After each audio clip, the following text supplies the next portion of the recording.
500. Dali lang, nasa dito ako.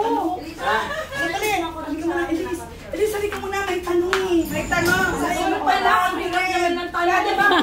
Di ba history? Wag yung sa tungkol sa Ella sa Hawa. Biglang gano'n na. Biglang gano'n na. Trivia.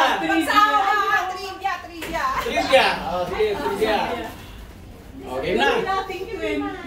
Tricia. Pag may internet kayo, pabilisan ng ganyan. Google na ka. Google na yan. Punta na kayo ng cellphone. Google na. Google pa. Google. Wait lang.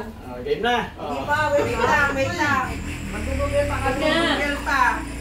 Mag-data na kami. Mag-data. Sige. Okay. Wait lang, idinom. O sige po. Another term for badminton. Ano ka na? Another term. Yung ibang tawag noon. Kahit ngayon. Ng badminton. Ginagamit natin yun eh. Kahit Tagalog. Kahit Tagalog. Hindi. Hampas bola? Hindi. Ha? Hindi. Ako, shuttlecock sport. Yun. Para na Isa. Bakit? Sabi Wala kasi ako. Para na kulong ah. Hoy! Kasi ako Sige. Isa pa.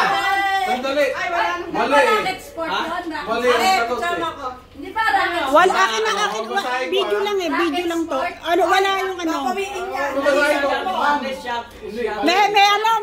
May mga pila.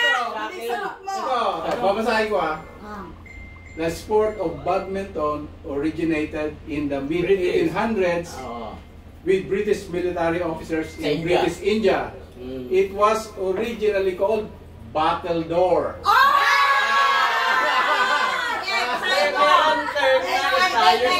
Ang tanong ni Sir Noel, what another term for badminton? Yun ang tanong niya. Basahin ko. Another term for badminton is shuttlecock sport. Shuttle. Yeah. Sige, tanong ulit. Isa na lang ha. Sige. Nakita mo lang. Ano to eh? Isa na lang. Bigyan mo ako. Pabidyo lang eh.